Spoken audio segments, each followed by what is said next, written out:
যেই পাখিগুলো ডানা মেলে বেড়ায় আবার ডানা ঝাপটায়, পাখির দিকে যদি কেউ নজর করে তাকায়, পাখি নিয়ে যদি গবেষণা করে, ও আর জীবনে নাস্তিক থাকতে পারে?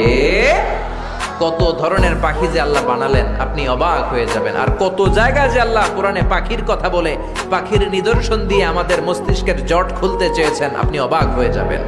হাজার রকমের পাখি মহাবিশ্বে তৈরি করেছে কে? পাখির দিকে তাকালে আপনি বুঝবেন পাখির একজন মালিক, পাখির একজন রব আছে না নাই? আলপিন সুইফট নামে আল্লাহ একটা পাখি বানিয়েছেন, সাউথ ইউরোপে পাওয়া যায়। এটাকে তারা বলে সুইফট বার্ড। এই পাখিটা একবার যখন শূন্যে উড়াল দিতে শুরু করে, টানা 8 মাস উড়ন্ত অবস্থায় শূন্যে থাকে। আবার জমিনে নেমে আসলে কাজ সেরে আবার উড়াল দিলে আবার 8 মাস। হামিং বার্ড নামে একটা পাখি আছে নর্থ আমেরিকাতে, নাম শুনে থাকবেন। পৃথিবীর সবচেয়ে ছোট্ট পাখি। এটার প্রাপ্ত বয়স যখন হয় মাত্র 3 ইঞ্চি এটার সাইজ হয়। এই পাখিটা পৃথিবীর সব পাখি সামনের দিকে উড়ে, এই পাখি সামনে যেমনি উড়ে অ্যাট দ্য সেম টাইম পিছনের দিকে উঠতে পারে। এই পাখিটা তার প্রতি সেকেন্ডে ডানা ঝাপটায় 80 বার। কয়বার? আপনি 1 সেকেন্ডে আপনার 2 হাত ঝাপটাতে পারবেন কয়বার? কথা কয় না।